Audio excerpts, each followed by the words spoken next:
जैसा कि हम सब जानते हैं कि जस्टिस फॉर लावण्या की मांग पूरे देश में काफ़ी ज़ोर शोर से उठ रही है और सोशल मीडिया पर तो ये खबर पूरी तरह से छाई हुई है। तो लावण्या तमिलनाडु की एक हिंदू लड़की थी, 12वीं क्लास में पढ़ने वाली एक हिंदू लड़की। उस पर कन्वर्सन के लिए इतना ज़्यादा दबाव बनाया जाता है कि फाइनली उस लड़की को सुसाइड करना पड़ता है। छुट्टियों में उसे घर नहीं जाने दिया गया, उससे बर्तन धुलवाया गया, उससे हॉस्टल की सफाई करवाई गई। मतलब बाकी के सारे काम जो सारे कर्मचारी वहाँ के लोग करते थे, उस स्टूडेंट से ये सब कुछ करवाया जाने लगा छुट्टियों में। मेंटली उसे प्रताड़ित किया गया। मतलब उस पर इतना ज़्यादा दबाव बनाया गया कि उसने ऐसा कदम उठा लिया। और ऐसा नहीं है कि ये पहली बार हुआ है, पहले भी काफ़ी बार ऐसा हो चुका है। बट इस बार लावण्या की वीडियो वायरल हो गई और ये कन्वर्जन का मुद्दा बिल्कुल गर्म हो गया। तो इस टॉपिक पर बात करने के लिए आज हमारे साथ हैं प्रमोद कुमार मिश्रा जी। ये एक सोशल एक्टिविस्ट भी हैं।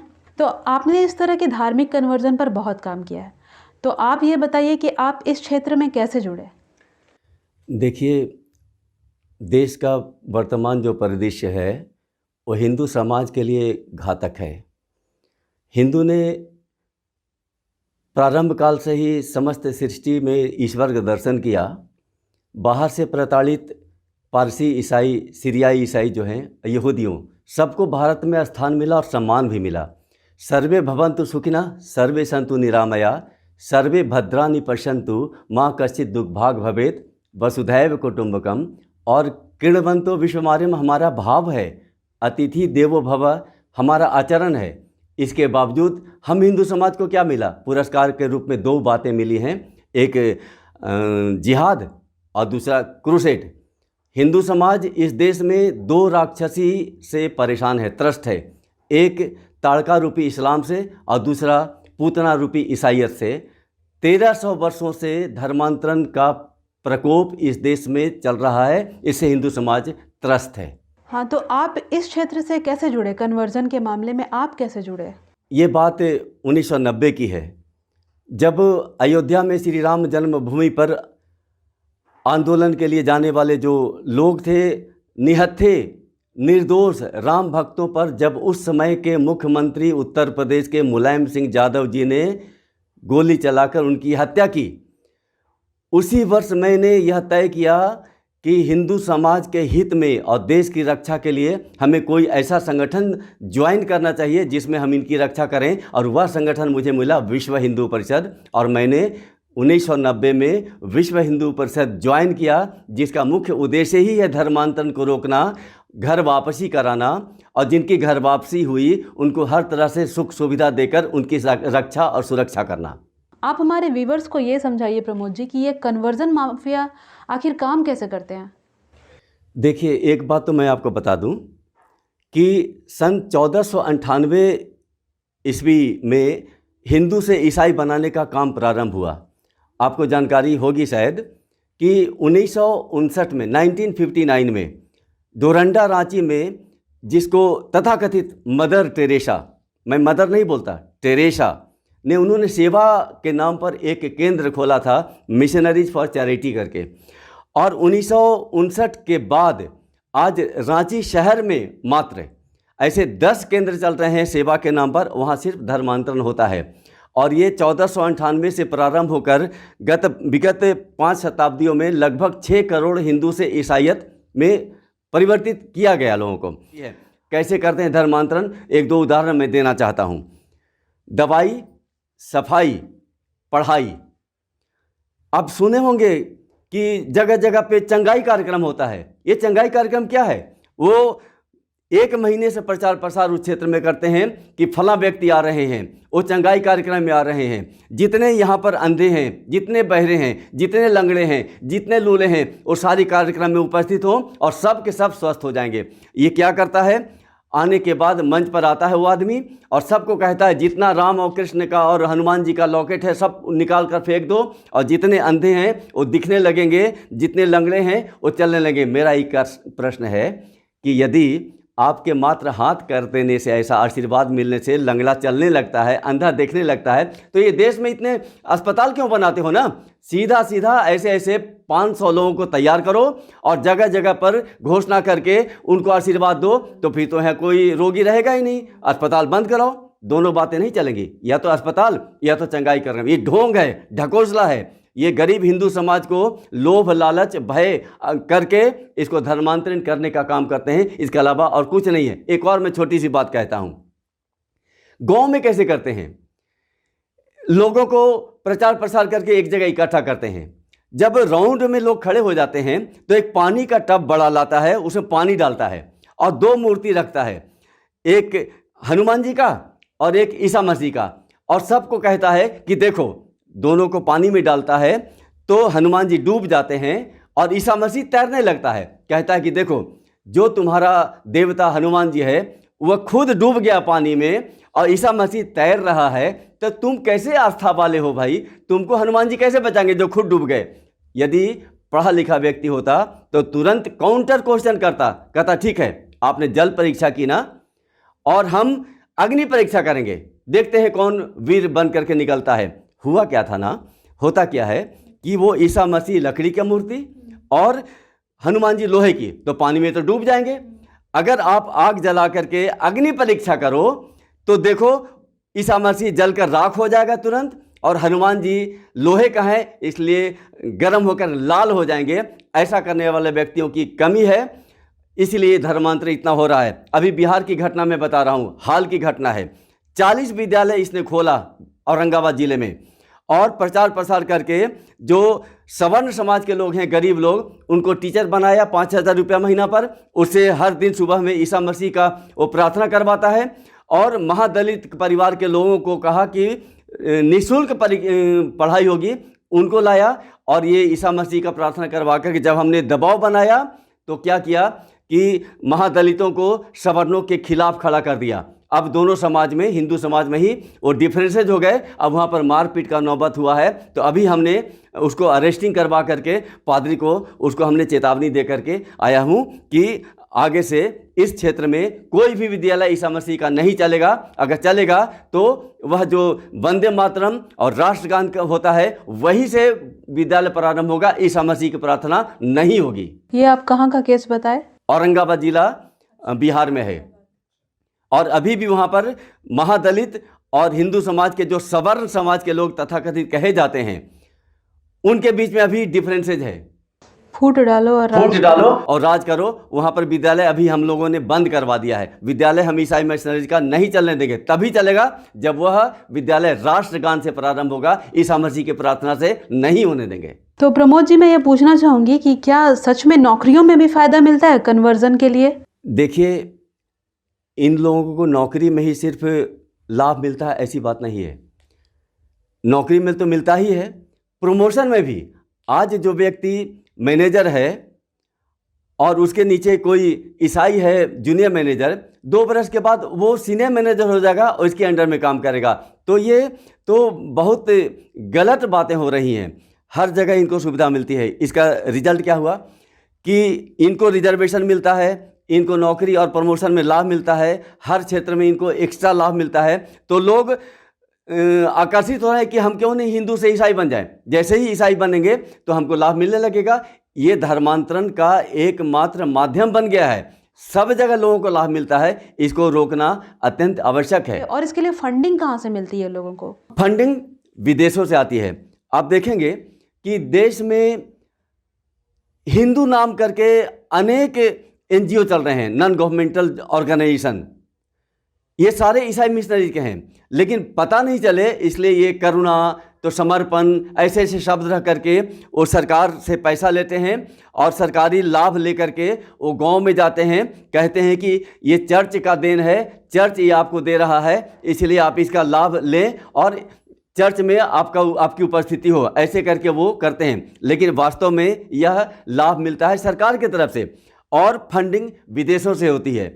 आपको जानकारी होगी, माननीय मोदी जी जब से प्रधानमंत्री बने हैं तो आते आते ईसाई मिशनरी की जो गतिविधियों से त्रस्त है लोग, कई विदेशी जो फंडिंग करने के ऑर्गेनाइजेशन हैं उनका पैसा आना उन्होंने बंद करवाया। और यही कारण है कि जैसे ही प्रधानमंत्री ने इनका फंडिंग बंद करवाया उसके बाद से ईसाई मिशनरीज प्रधानमंत्री के खिलाफ हो गया, भाजपा के खिलाफ हो गया। इसीलिए जहाँ जहाँ ये ईसाई मिशनरी का अस्पताल चल रहा था अब वहाँ पर इलाज महंगे हो गए।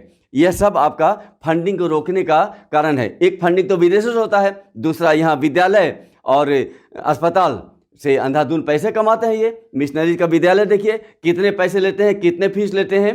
तो यह सब जो साधन है ना, ये फंडिंग का ही साधन है और ये सारे के सारे धर्मांतरण करने के काम में उपयोग होता है। तो इन सारी चीज़ों में मिशनरीज, स्कूल और चर्च का क्या रोल होता है?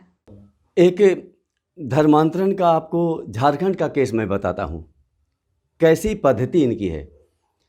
रांची में एक मोहल्ला है जहाँ पर 16-17 परिवार है। लोहरा समाज बोलते हैं उसको। लोहरा समाज का एक टूटा फूटा झुग्गी नुमा एक कमरा था। उसमें एक पादरी आया कि भाड़े पर दे दो, मैं पैसा दूंगा। वो भाड़े पर दिया, उसको पैसा मिला। धीरे धीरे करके 2 बरस के अंदर 16 परिवार का पूरा धर्मांतरण हो गया। वो सब ईसाई बन गए लोहरा समाज का। नंबर 2 कि ये नई पद्धति इन्होंने क्या किया है कि ईसाई लड़कियां वो हिंदू लड़कों को फंसाती है, अपने प्यार के जाल में फंसा करके उससे शादी करती है। और चर्च में इनकी शादी होती है विधिवत और पूरा लाभ लश्कर के साथ, पूरी व्यवस्था के साथ दोनों की शादी होती है। और शादी में उपहार में बहुत कुछ मिलता है, उसमें साथ में एक बाइक भी नया मिलता है। और नया बाइक मिलने के बाद इनको यह निर्देश दिया जाता है कि आप अब सिर्फ और सिर्फ धर्मांतरण के काम में लगो। ये पेयर धर्मांतरण का काम करते हैं और जितने भी हिंदू समाज के लोग ईसाई बनते हैं उनके माध्यम से पर कैंडिडेट 5,000 रुपया उनको बोनस के रूप में मिलता है। तो जो पेयर जिनकी शादी हुई, नई मोटरसाइकिल मिली, पेट्रोल का पैसा मिलता है, और रात दिन एक करके घूम घूम करके गरीब लड़कों को ढूंढते हैं, गरीब लड़कियों को ढूंढते हैं और इनको जाल में फंसाकर धर्मांतरण करते हैं, इसलिए कि उनको पर कैंडिडेट 5,000 रुपया चर्च से बोनस के रूप में मिलेगा। और यह आज से नहीं, देश जब स्वतंत्र हुआ उस समय आपको ध्यान होगा त्रिपुरा में एक भी ईसाई नहीं था और आज उनकी संख्या 1,30,000 है। यानी आप कह सकते हैं 1991 का जो जनगणना हुआ था उसमें 90% आज ईसाई हैं। 1961 में अरुणाचल प्रदेश में ईसाइयों की संख्या मात्र 1710 थी और आज वहाँ पर 1,45,000 है। फिर मेघालय, नागालैंड और मिजोरम, ये तो एक तरह से ईसाई राज्य घोषित है। तो ये धीरे धीरे करके जो हमारे 7 राज्य हैं वह सब चले गए। तो आज नहीं, बहुत पहले से ये धर्मांतरण का काम चल रहा है और हमारा देश छोटा होते जा रहा है। एक समय ऐसा आएगा कि उधर इस्लाम धर्मावलंबी, इधर ईसाइयत वाले दोनों मिल करके हिंदुस्तान में हिंदू समाज को दबा देंगे। इनकी जनसंख्या बढ़ी जाएगी, ये सरकारी ओहदे पर आ जाएंगे, पॉलिटिकली ये मजबूत हो जाएंगे। तो हिंदू समाज का अस्तित्व लगभग समाप्त होने के कगार पर है। अब जब हिंदू समाज खड़ा नहीं होगा तो आने वाले बहुत कम समय में हिंदुओं की स्थिति इस देश में बद से बदतर हो जाने वाली है। तो अंत में आप हमें ये बताएं कि इन सब चीज़ों से आप इतने सालों से लड़ते आ रहे हैं, तो आपको इन सब चीज़ों में किन कठिनाइयों का सामना करना पड़ा? देखिए, मैं एक बात बता दूं कि मैं steel authority of India limited से रिटायर किया हूं और मैं 1990 से हिंदू समाज और देश हित में काम खुलकर कर रहा हूं। क्योंकि आपको ही पता होगा कि देश और धर्म की रक्षा करना, you have got fundamental rights in the constitution of India. आप हिंदू धर्म की रक्षा करें, देश की रक्षा करें और खुलकर करें। स्वामी विवेकानंद जी ने कहा है कि यदि कोई एक हिंदू धर्मांतरित होकर इस्लाम धर्म मानता है या ईसाइयत में जाता है तो वह केवल धर्म परिवर्तन नहीं माना जाता है बल्कि वह राष्ट्रांतरण होता है। क्योंकि जैसे ही हिंदू से कोई मुसलमान बनता है तो उसकी आस्था भारत से समाप्त होकर वो चला जाता है मक्का मदीना पर, और जैसे ही कोई एक हिंदू ईसाई बनता है तो 135 करोड़ का जनता को की आस्था को छोड़कर वो वेटिकन सिटी पर आस्था हो जाता है, जहाँ की कुल जनसंख्या मात्र 825 है। तो मेरी भावना तो हिंदुत्व से जुड़ी हुई है, सनातन धर्म से जुड़ा हुआ है। तो हमने देखा कि हिंदू लड़कियों के साथ बहुत गलत हो रहा है, गौ माता के साथ गलत हो रहा है, लव जिहाद चल रहा है, ज़मीन जिहाद चल रहा है, चारों तरफ से हिंदू समाज घिरा हुआ है। तो मुझे लगा कि इसमें काम करना चाहिए। लेकिन एक ऑफिस में काम करने वाला ऑफिसर को इन सब कामों को करने के लिए ना बहुत संघर्ष करना पड़ता है, और वो मैंने झेला। ऑफिस में काम करने के बावजूद भी 14 केसेज हमारे ऊपर किए गए। क्यों?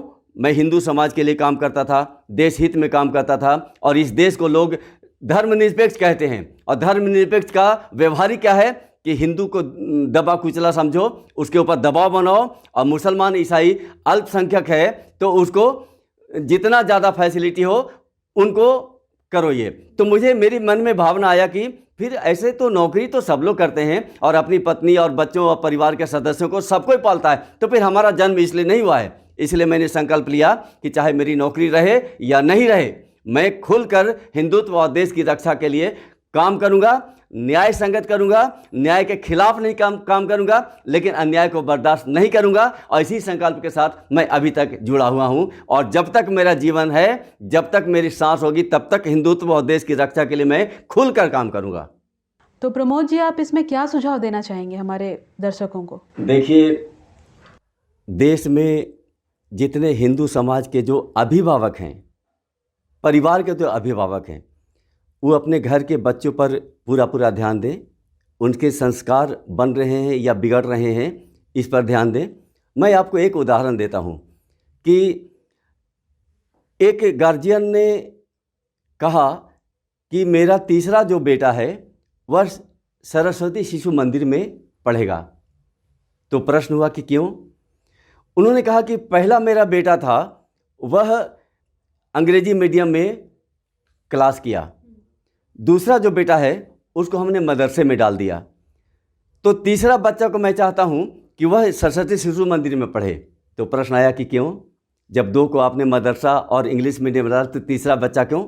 उन्होंने कहा कि मेरे पड़ोस में जो लोग रहते हैं उनके बच्चे सरस्वती शिशु मंदिर के विद्यार्थी हैं, और जब घर पर आते हैं तो अपने माता पिता को पैर छू करके प्रणाम करते हैं, और बहुत सभ्यता से अपने परिवार के लोगों के साथ वो व्यवहार करते हैं। जबकि हमारा जो दो बेटा है वह आता है तो प्रणाम करने का तो प्रश्न ही नहीं है, जैसे तैसे व्यवहार करता है। हम लोग त्रस्त हो गए हैं कि कौन सा विद्यालय में हम अपने दो बेटों को पढ़ाया है, इसलिए हम यह चाहते हैं कि यह हमारा बच्चा सरस्वती शिशु मंदिर में पढ़े, ताकि माँ बाप का सम्मान करे, संस्कार सीखे। यही कारण है कि हम चाहते हैं कि हमारा बेटा ही हो। कहने का मतलब कि आप अपने बेटे और बेटियों को ध्यान रखें कि यदि वह सोशल साइट पर जुड़ा हुआ है, वो यदि व्हाट्सएप पे है, अगर वो 2 बजे रात में आपकी बेटी व्हाट्सएप पर है, तो आप उनसे पूछिए जा करके कि 2 बजे रात में कौन सी पढ़ाई हो रही है व्हाट्सएप पे। आप उस पर रखें। जितना फेसबुक है उनके फ्रेंड लिस्ट को देखें कि आपकी बेटियों के फ्रेंड लिस्ट में कौन कौन लोग हैं, कैसे कैसे लोग हैं, किसी के चंगुल में तो नहीं है। तो जब तक के घर का, परिवार का अभिभावक इस पर अपने बच्चों के ऊपर पूरा दिन रात चौकन्ना नहीं रहेंगे, तो आने वाले समय में उनकी बेटियां दूसरे मतावलंबी के पास चली जाएंगी और लड़के भी बिगड़ जाएंगे। तो आने वाले समय में हिंदू परिवार बिल्कुल बिखर जाएगा। इसलिए हमारा एक ही मात्र अंतिम में आप सबों के लिए सलाह होगी कि आप अपने घर को देखें, परिवार को देखें, अपने बच्चों को देखें कि किस दिशा में जा रहा है। कहीं वो संस्कारहीन होकर हम परिवार को छोड़ तो नहीं देगा।